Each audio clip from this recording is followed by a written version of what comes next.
Hazte esta pregunta, di tu nombre y sé sincera, sincero.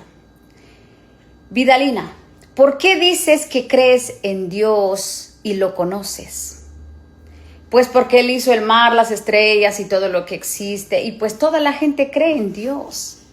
Sí, pero ¿por qué crees en Él? Pues la verdad, sinceramente, es porque yo he tenido experiencias con Él. Y no una, muchas experiencias con Él. Y hoy puedo decir que yo lo conozco. Pero ¿cómo podemos empezar a tener esa relación? ¿Cómo empezaste tú?